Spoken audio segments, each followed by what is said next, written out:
ಬಿಜೆಪಿಯಲ್ಲೂ ಭರ್ಜರಿ ಸರ್ಜರಿಗೆ ಸಿದ್ಧತೆ ಮಾಡಿಕೊಳ್ಳಲಾಗ್ತಾ ಇದೆ.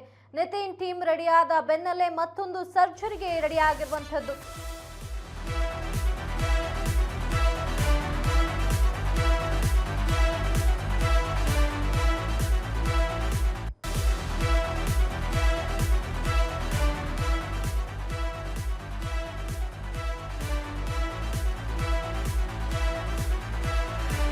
ಕೇಂದ್ರ ಬಿಜೆಪಿಯಲ್ಲೂ ಕೂಡ ಭರ್ಜರಿ ಸರ್ಜರಿಗೆ ಸಿದ್ಧತೆಯನ್ನ ನಡೆಸಲಾಗ್ತಾ ಇದೆ. ನಿತಿನ್ ಟೀಮ್ ರೆಡಿಯಾದ ಬೆನ್ನಲ್ಲೇ ಮತ್ತೊಂದು ಸರ್ಜರಿಗೆ ಮುಂದಾಗಿದೆ.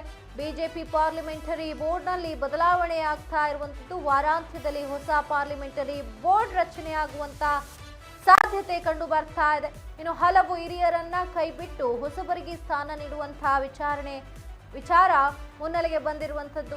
ಇನ್ನು ರಾಜನಾಥ್ ಸಿಂಗ್, ನಿರ್ಮಲಾ ಸೀತಾರಾಮನ್, ಶಿವರಾಜ್ಗೆ ಕೋಕ್ ನೀಡುವಂತ ಪ್ರಶ್ನೆ ಕೂಡ ಇಲ್ಲಿ ಎದುರಾಗ್ತಾ ಇದೆ. ಕರ್ನಾಟಕದ ಯಡಿಯೂರಪ್ಪನನ್ನು ಕೂಡ ಕೈ ಬಿಡೋ ಸಾಧ್ಯತೆ ಇರುವಂತದ್ದು. ಇನ್ನು ಯೋಗಿ ಆದಿತ್ಯನಾಥ್, ದೇವೇಂದ್ರ ಫಡ್ನವೀಸ್ಗೆ ಎಂಟ್ರಿ ನೀಡುವ ಸಾಧ್ಯತೆ ಇದೆ. 4 ಸಿಎಂಗಳಿಗೆ ಸಂಸದೀಯ ಮಂಡಳಿಯಲ್ಲಿ ಸ್ಥಾನ ನೀಡುವಂತಹ ವಿಚಾರ ಬಂದಿರುವಂತದ್ದು. ಕೇಂದ್ರದಲ್ಲಿ ಸೆಕೆಂಡ್ ಜನರೇಷನ್ ರಚನೆಗೆ ಬಿಜೆಪಿ ತಯಾರಿಯನ್ನ ನಡೆಸ್ತಾ ಇದೆ. ಇನ್ನು ಮೋದಿ, ಅಮಿತ್ ಶಾ ಗರಡಿಯಲ್ಲಿ ಪಳಗಿರಲಿದೆ ಹೊಸ ಪಡೆ.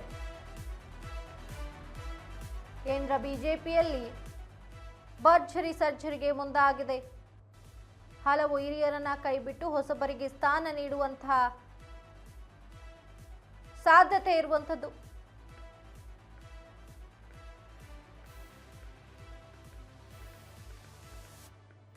ಪಾರ್ಲಿಮೆಂಟರಿ ವಾರಾಂತ್ಯದಲ್ಲಿ ಹೊಸ ಪಾರ್ಲಿಮೆಂಟರಿ ಬೋರ್ಡ್ ರಚನೆಯಾಗುವಂತಹ ವಿಚಾರ ಕಂಡು ಬರ್ತಾ ಇದೆ. ಇನ್ನು ಹಲವು ಹಿರಿಯರನ್ನ ಕೈಬಿಟ್ಟು ಹೊಸಬರಿಗೆ ಸ್ಥಾನ ನೀಡುವ ಆಲೋಚನೆಯನ್ನ ಮಾಡಿದ್ದಾರೆ.